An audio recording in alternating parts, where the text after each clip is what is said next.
एक सुंदर वन नाम का जंगल था। उस जंगल में एक टुनटुनी नाम की चिड़िया रहती थी। टुनटुनी अपने पति बंटी कबूतर के साथ और अपने 3 बच्चों के साथ रहती थी। टुनटुनी बहुत ही भोली और मेहनती चिड़िया थी। पूरे जंगल में टुनटुनी की वाहवाही होती थी।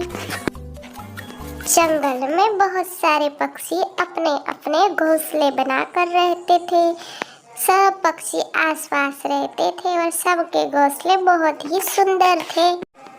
टुनटुनी का पति बंटी कबूतर अब बाजार में कमाने के लिए जाने की सोच रहा था। टुनटुनी और उसकी बहन बुलबुल का घर पास पास था। टुनटुनी को बंटी कबूतर कहता है, टुनटुनी, मैं बाजार में काम करने के लिए जाऊंगा क्योंकि मुझ पे 3 बच्चों की जिम्मेदारी जो है। ठीक है जी, आप जाइए। और कितनों दिनों तक लौटेंगे? काम को देखने के लिए कुछ दिन बीत जाएंगे टुनटुनी, तुम चिंता ना करना। ऐसा कहकर बंटी कबूतर बाजार में निकल पड़ता है। रानो, मैंने सुना है कि टुनटुनी का पति कुछ काम को खोज। हाँ बुलबुल जी, टुनटुनी बता रही थी कि अभी मंदी चल रही है, खाने के लिए दाने भी नहीं है, इसलिए बंटी जी जाने वाले हैं बाजार में काम करने के लिए। हम भी क्या मदद करें, हमारे भी पैसों की कमी है ना बुलबुल जी। हाँ रानो। रानो के पड़ोस में हरिया काका रहते थे।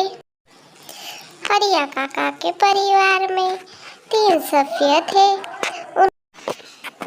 अरे हरिया जी, मैंने सुना है कि टुनटुनी का पति बंटी कबूतर कुछ काम करने के लिए बाजार में गया है। हाँ पिल्लू की माँ, बंटी कबूतर कुछ दिनों से बाजार में गया है। मुझसे कुछ पैसे लिए हैं उसने उधार, क्योंकि उसकी पत्नी टुनटुनी को देने के लिए वो बाजार में जो जा रहा था, इसलिए। अच्छा किया बंटी भैया ने आपसे पैसे लेकर, क्योंकि घर चलाने के लिए भी कुछ पैसे चाहिए ना। अरे टुनटुनी बहन, मैंने सुना है कि बंटी भैया कुछ दिनों से बाजार में गए हैं। हाँ तोती बहन, 3 महीने हो गए उनको बाजार में। अरे टुनटुनी, तुम चिंता ना करो, बंटी जी वापस आ जाएंगे। कुछ काम मिलेगा तभी तो पैसे कमाएंगे ना। परंतु तोती बहन रानो, अब घर में पैसे खत्म होने वाले हैं और बंटी जी का तो 3 महीनों से कुछ भी अता पता नहीं है। अब मैं क्या करूं?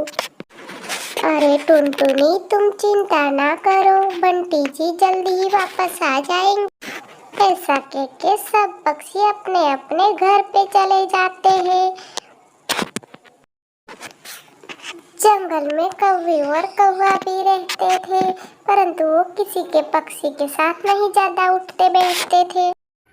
अरे गौरी रानी, मैंने सुना है कि उस टुनटुनी चिड़िया का पति बंटी कबूतर 3 महीनों से बाजार में गया है, परंतु लौटा नहीं है अभी तक। अरे जग्गू जी, मुझे तो लगता है कि उस टुनटुनी चिड़िया का पति मर ही गया होगा। चलो मैं जंगल में जाती हूँ कुछ समाचार लेने के लिए चिड़िया का। ठीक है गौरी, तुम जाओ जंगल में। टुनटुनी, तुम जंगल में कुछ अच्छा सा काम खोज लो, क्योंकि बंटी कबूतर को गए हुए अभी तो कुछ महीने बीत चुके हैं, परंतु कोई समाचार नहीं आया। परंतु तोती बहन, गौरी बहन, रानो, मैं क्या काम खोजूं इस जंगल में? टुनटुनी, तुम ऑटो ले लो, तुम्हें ऑटो चलाना तो आता ही है। हम सब तुम्हें थोड़े थोड़े पैसे देंगे ऑटो लेने के लिए। टुनटुनी को थोड़े ज्यादा पैसे देकर सब पक्षी अपने अपने घर चले गए। टुनटुनी भी अपने घर आ गई और सोच रही थी, मैं ऑटो तो खरीद लूंगी बच्चों, परंतु इन सब के पैसे मैं कैसे लौटाऊंगी? माँ, आप ऑटो चला के सबके पैसे थोड़े थोड़े करके दे देना। चलो ठीक है, मैं उन लोगों से पैसे ले लेती हूँ और ऑटो खरीद लेती हूँ। एक एक करके सबको पैसे लौटा दूंगी और अपना गुजारा भी चला जाएगा।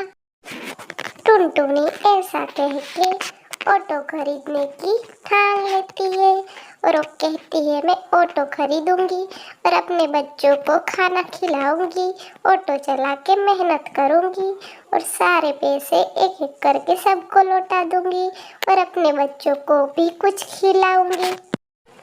पता नहीं बेचारे बंटी जी कैसे होंगे और कहाँ होंगे।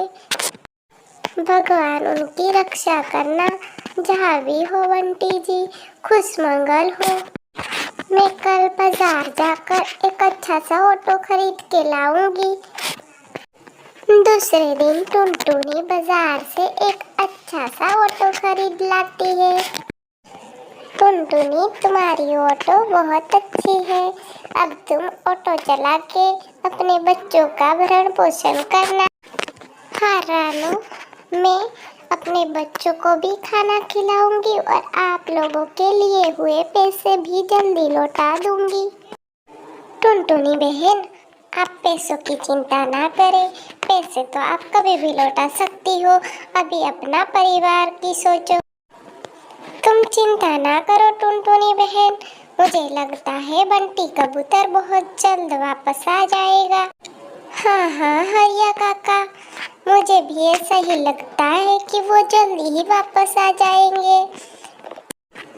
टुनटुनी, मुझे और तोती बहन को बाजार जाना है कुछ सामान लेने के लिए। हाँ हाँ रानू, चलो तोती बहन, आप लोगों को मैं बाजार में लेकर जाती हूँ। चलो तोती बहन, हम लोग ऑटो में बैठ जाते हैं, टुनटुनी हमें बाजार लेकर जाएंगी। अरे टुनटुनी बहन, तुम तो बहुत अच्छी ऑटो चलाती हो, तुम्हें बहुत अच्छा ऑटो चलाना आता है। हाँ हाँ तोती बहन, बचपन में मेरे पिताजी ऑटो चलाते थे और मैं उनके साथ जाती थी, इसलिए मुझे ऑटो चलाना आता है। तोती बहन, रानू अब बाजार आने वाला है, मैं आप दोनों को बाजार में उतार देती हूँ, आप जो सामान लेना चाहती हो वो ले लो। टुनटुनी, मैं और तोती बहन सामान ले लेते हैं, तुम्हें भी जो लेना हो वो ले लो। रानू, मैंने कुछ सामान अपने बच्चों के लिए ले लिया है, अब आपका हो गया हो तो हम चलते हैं वापस। हमने सामान ले लिया है टुनटुनी, चलो अब घर चलते हैं हम वापस।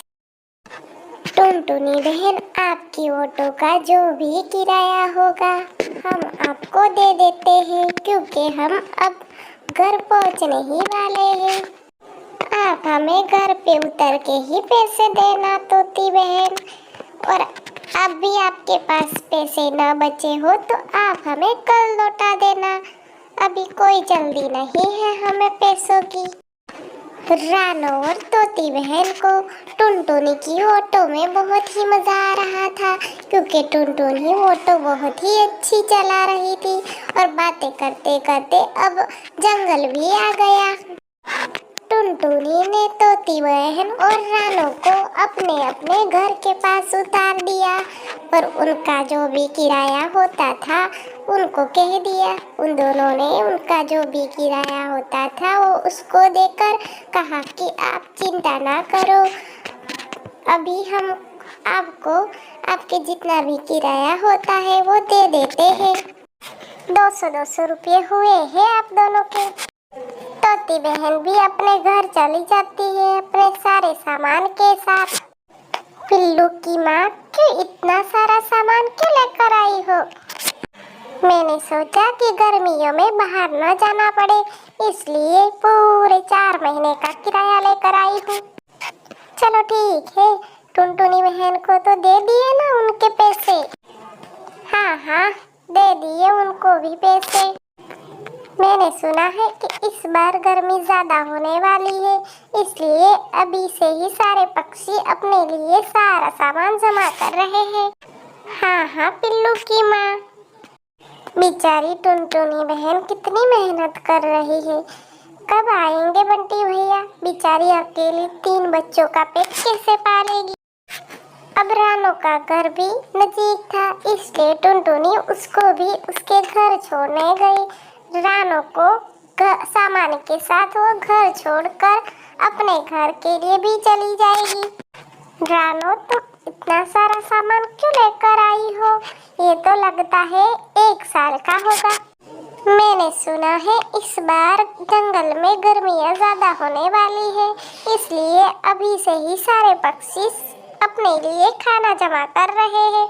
इसलिए मैंने 4 महीनों के एक ही साथ खरीदी कर ली। चलो ठीक है, तुमने अच्छा किया, हमें गर्मियों में बाहर न जाना पड़े। पता नहीं बंटी जी कब आएगी, बेचारी टुनटुनी कितनी मेहनत करती है। अब तो कितने साल हो गए उनको गए हुए, पता नहीं अभी तक कुछ भी समाचार नहीं आया है बंटी जी का। हाँ रानो, हमें मदद करनी चाहिए बेचारी टुनटुनी की, क्योंकि टुनटुनी के 3 बच्चे हैं और वो कमाने वाली एक ही है। हाँ बुलबुल जी, हम इस अनाज में से कुछ थोड़ा अनाज टुनटुनी को भी देंगे। रानो, मुझे तो लगता है कि बंटी कबूतर इस दुनिया में है भी या नहीं, क्योंकि उसको गए हुए कितने साल हो गए, अभी तक कोई भी समाचार नहीं आया है उनका। हाँ हाँ बुलबुल जी, हमें टुनटुनी की मदद करनी चाहिए। चलो ठीक है, हम कुछ अनाज उसे भी दे देंगे। सब चिड़ियाओं अपने अपने परिवार के साथ बहुत खुश थी। बेचारी टुनटुनी अकेली ही थी, क्योंकि अभी बंटी कबूतर की कोई भी समाचार नहीं आए थे। बच्चों, मैं आपके लिए थोड़ा सा अनाज लाई हूँ, आप लोगों को इससे ही गुजारा चलाना पड़ेगा, क्योंकि अभी मैं इतना ही अनाज ला सकी हूँ गर्मियों के लिए। माँ, तुम चिंता ना करो, हम इतना अनाज थोड़ा थोड़ा खा के पूरे गर्मियों में चलाएंगे। पता नहीं बच्चों, आपके पिताजी कहाँ होंगे और कैसे होंगे, इतने साल बीत गए परंतु उनके कोई भी समाचार नहीं आए हैं। माँ, मुझे लगता है पिताजी बहुत जल्द वापस आएंगे। हाँ चिकू बेटा, मुझे भी ऐसा लगता है कि तुम्हारे पिताजी एक न एक दिन तो वापस आ जाएंगे। टुनटुनी बेचारी ऐसी बातें करके अपने बच्चों को दिलासा देती है कि उनके पिताजी आ जाएंगे और वो उनको सब कुछ ला कर देंगे। बहुत साल बीत चुके थे, टुनटुनी की आशा अब घुटती जा रही थी। उसे भी अब लगने लगा था कि बंटी जी जिंदा है या नहीं है, उसे भी अब ऐसा ही लगने लगा था, क्योंकि कितने साल बीत गए परंतु बंटी कबूतर के कोई समाचार नहीं आ रहे थे। एक दिन अचानक ही एक बहुत सा सुंदर सा कबूतर आया। उसके पास एक बड़ी सी बैग थी और वो विदेशी जैसा लग रहा था। टुनटुनी, कैसी हो तुम? मैं बंटी कबूतर, तुम्हारा पति। टुनटुनी तो बहुत ज्यादा खुश हो गई, उसके बच्चे तो उससे भी ज्यादा खुश हो गए। कबूतर ने बताया कि वो विदेश में रहकर कैसे कैसे इतने पैसे वाला हो गया। टुनटुनी, मेरा सारा सामान विदेश में चोरी हो गया था और मुझे तो पढ़ाई में मन नहीं लगता था, इसलिए मैंने कोई भी तुम्हारा नंबर नहीं रखा था, इसलिए इतने साल तक कोई भी कांटेक्ट ना कर सका। टुनटुनी, मैंने सुना तुमने बच्चों के लिए बहुत सारी मेहनत की है और बच्चों को ऐसे बड़े किए हैं, इसलिए मैं अब तुम्हें कुछ भी काम नहीं करने दूंगा और मैं बहुत सारे पैसे कमा के लाया हूँ। अब हम सब बैठ के खाएंगे। अब टुनटुनी का परिवार पूरा हो गया और वो खुशी खुशी से अपने पति के साथ रहने लगी।